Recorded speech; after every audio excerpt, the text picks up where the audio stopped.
गांव की महिलाओं ने फैशन शो करने का मौका क्यों मिला?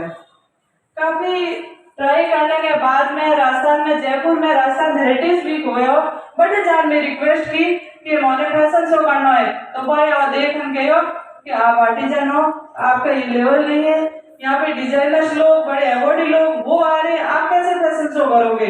तो वहाँ पे हमने जिद की कि हमें आप एक बार मौका दीजिए, हमें फैशन शो करना है। तो वहाँ से मौका मिल गया, लेकिन वास्तव में प्रॉब्लम ये थी कि वहाँ पे बड़े डिजाइनरों के सामने अपना कलेक्शन कैसा होगा। तो हमने सोचा और बड़े एनजीओ से मदद मांगते, वो हमारी हेल्प करेंगे। तो वहाँ जाके हमने उनको बोला, तो उन्होंने बोला कि रुमा जी ये आपका लेवल नहीं है, आप जहाँ पे काम करें वही आपके लिए बेटर है, ये जिद आप छोड़ दीजिए। बड़ा दुख हुआ कि मदद करने वाला कोई नहीं है, रोना भी आया, लेकिन मन में ये ठान लिया कि ये फैशन शो मैं जरूर करूंगी। जैसा समझ में आया कॉस्ट्यूम डिजाइन किया, कलर थीम लिया, हमारा कलेक्शन तैयार किया और हम जयपुर पहुंचे।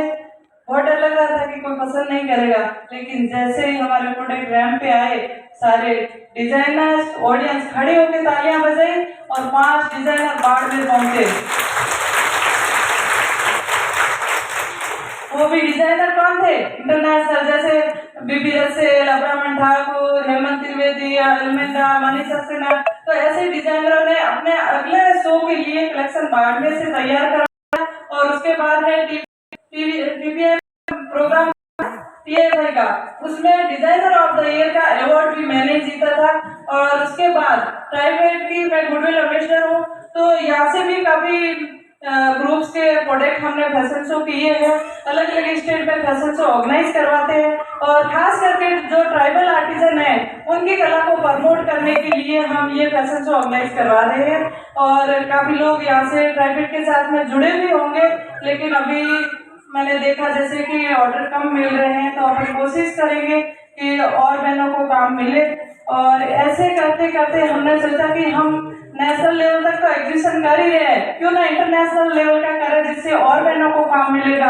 तो ये सोचा ही था उस टाइम जर्मनी में फेम टेक्सटाइल करके एक इंटरनेशनल फेयर होता है, वहां से मेल आया कि एक एनजीओ को फ्री ऑफ कॉस्ट बूथ दे रहे हैं।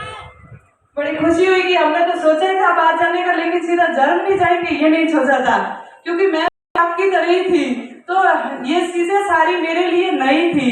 लेकिन जो सोचा वो करने का सोचा, ये नहीं कि ये अब जर्मनी जाना, इतना दूर जाना, वहाँ पे क्या खान पान रहेगा, क्या लोगों से कैसे बात करेंगे, बहुत सारी घबराहट होती थी, लेकिन मन में ठान लेते कि नहीं ये हमें करना है।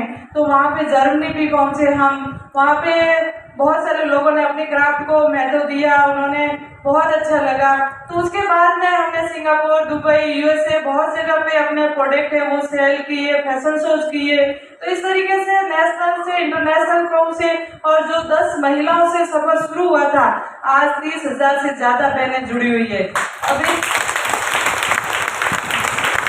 इस सफर के बीच में जो भी कठिनाइयां आई वो मैंने पॉजिटिव वे से सोचा, अगर वो फैशन शो करने के लिए वो लोग मदद कर देते तो मैं कभी डिजाइनर बन सकती थी नहीं ना। तो ऐसे ही अपन को ये सोचना है, जब भी कोई समस्या सामने आए उसको पॉजिटिव सोचना है कि ये हमें कुछ नया सीखने के लिए मौका मिल रहा है। ये नहीं सोचना है कि कोई मदद नहीं कर रहा है तो ये काम हम यहीं पे छोड़ देते हैं। और सबसे पहले जो अपन काम कर रहे हैं उसका डिसीजन लेने का हक अपन को होना चाहिए। अपने घर वाले चाहे कोई भी बिजनेस कर रहे हैं तो वो उनके डिसीजन अपन से तो नहीं पूछते ना, वो खुद ही करते हैं। घर की जिम्मेदारी अपनी है, घर को कैसे लेके चलना है साथ में वो जिम्मेदारी अपनी है, लेकिन जो अपन काम कर रहे हैं, बिजनेस कर रहे हैं, उसका डिसीजन लेने का हक सिर्फ अपन को।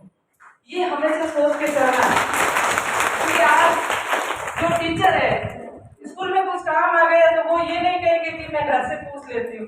आपको समूह के बहनों को यहाँ पे बुलाया है तो आपने ये जरूर कहा होगा मैं पहले घर वालों से पूछती हूँ, वो हाँ बोलेंगे तो जाऊंगी, ना बोलेंगे तो नहीं जाऊंगी।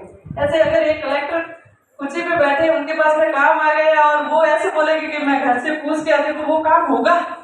अपन सही रास्ते पे चल रहे हैं, ये खुद पे विश्वास होना चाहिए कि हम गलत काम नहीं कर रहे हैं, हम सही रास्ते पे चल रहे हैं, तो अपना डिसीजन हम खुद लेते हैं, तो इसमें कोई गलत नहीं। क्योंकि जब तक हम खुद डिसीजन लेने के लायक नहीं होंगे तब तक आगे बढ़ने में बहुत बाधाएं आएगी। तो ये डिसीजन लेने का हक आपको होना चाहिए और ये हिम्मत भी आप में होनी चाहिए। तो ऐसे करके अपन आगे बढ़ेंगे। जैसे आज हमने समूह के काफी प्रोडक्ट देखे, तो उसमें अभी इम्प्रूव करने की जरूरत है कि किस लेवल तक अपन इस प्रोडक्ट को लेके जा सकते हैं। खिलौने बने काफी क्वालिटी हुए, इसमें और भी अपन कुछ ऐड करके नेशनल इंटरनेशनल तक लेके जाएं। ऐसे मैं सोच रखती हूँ कि आपकी बहनें आप में से ही एक्सपोर्ट करने के लायक बने। वो कब बन पाएंगे? जब अपने प्रोडक्ट है उसकी क्वालिटी, पैकेजिंग, इस पे पूरा ध्यान रखना होगा और जो ऑर्डर अपन को मिलता है उसको टाइम पे पूरा करके देना बहुत जरूरी है। क्योंकि अभी मैं पिछले महीने यूएसए में थी, तो वहाँ के लोगों का भी यही था कि चाइना के साथ में ज्यादा काम करने का उनको इजी लगता है, क्योंकि वहाँ से टाइम पे उनको प्रोडक्शन मिल जाता है, क्वालिटी के साथ मिलता है। इंडिया में दिक्कत होती है कि टाइम पे कभी डिलीवरी नहीं मिल पाती है। तो ये मैन पावर की अपने पास में कमी नहीं है, लेकिन अपन सबको ये ठानना है कि हमें काम करना है, उस क्वालिटी के साथ करना है और जिनके साथ में कमिटमेंट हुआ है उसी डेट को अपनी डिलीवरी होना बहुत जरूरी है। तभी अपने जो समूह है वो सक्षम बन पाएंगे। क्योंकि हमने जो बाड़मेर में समूह तैयार किए हैं उनको ट्रेनिंग दिया, क्योंकि काम तो सबको करना आता है, लेकिन आप कभी बाहर नहीं गए तो आपको ये आइडिया नहीं होगा कि बाहर मार्केट में क्या चल रहा है, अभी क्या फैशन चल रहा है। फैशन तो हर बार चेंज होता रहता है, तो मार्केट के साथ में अपडेट रहना बहुत जरूरी है। तो इसलिए आपको एक्सपोजर विजिट करना और साथ में ट्रेनिंग लेना होगा कि स्किल की ट्रेनिंग, डिजाइनिंग की ट्रेनिंग, फिर मार्केट में टिके रहना है। तो ये सारी चीजें बहुत जरूरी है और इसके लिए आपको ही मेहनत करनी है। आज आपके साथ में राजीविका खड़ी है, हम लोग खड़े हैं, हर तरीके से आपको मोटिवेट कर रहे हैं। आपको जो समस्याएं आ रही है वो आप हमसे पूछ सकते हैं, लेकिन मेरे पास में ऐसा कोई नहीं था कि आप मुझे कोई गाइड कर रहा है या मुझे बोल रहा है। तो आपको अब सिर्फ आपको मेहनत की जरूरत है।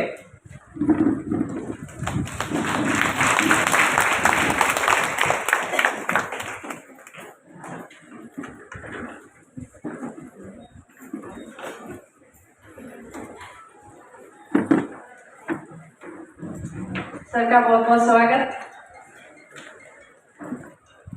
तो मैं ये कह रही थी कि आपके साथ में सब लोग खड़े हैं, जो भी समस्याएं आ रही है आप हमसे पूछ सकते हैं, लेकिन मेहनत है वो आपको ही करनी है, वो आपको कोई नहीं करके देगा। आज आप चाहे यहाँ से सुन के घर जाके बैठ जाओ, चाहे आप कुछ सुन के ऐसा ठान लो मन में कि नहीं, मुझे जो मैं काम कर रही हूँ उससे आगे बढ़ना है, मुझे खुद को ही रोजगार नहीं, मेरी और बहनों को मुझे साथ में जोड़ के उनको रोजगार से जोड़ना है, ये ठान लेंगे तो मैं दिसंबर में आऊंगी।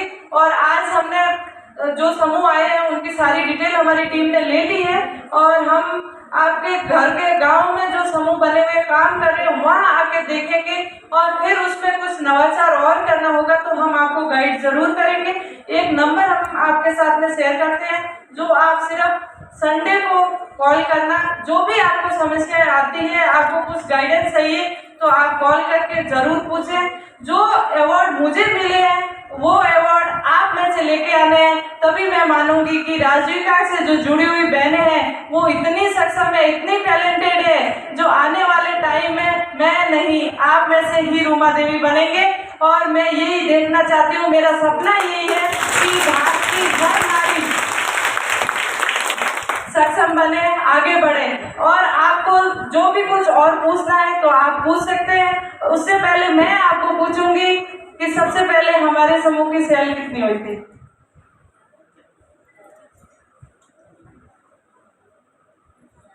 समूह की बहनों में से बताओ सबसे पहले हमारी सेल कितनी हुई थी?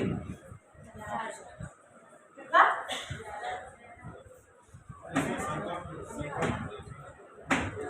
शंका मत करो, ये प्लेटफॉर्म है, कोई कमी है तो आपके सामने सारी स्थिति सही बताओगे तो हमें फायदा रहेगा।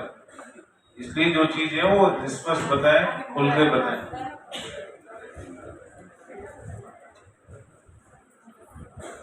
है किसी को याद? माइक है अगर किसी के पास?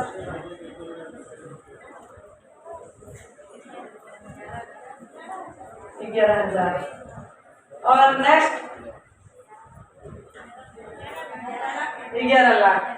तो ऐसे अगर आपकी सेल बढ़ेगी तो हमें खुशी होगी। आपको हमेशा अपडेट रहना है, नवाचार करने में और लोगों को साथ में जोड़ने का। हमेशा ये मत सोचो कि जो मैं काम सीखी हूँ वो ये सीख जाएगी तो मेरा काम कम हो जाएगा, ये बिल्कुल मत सोचना।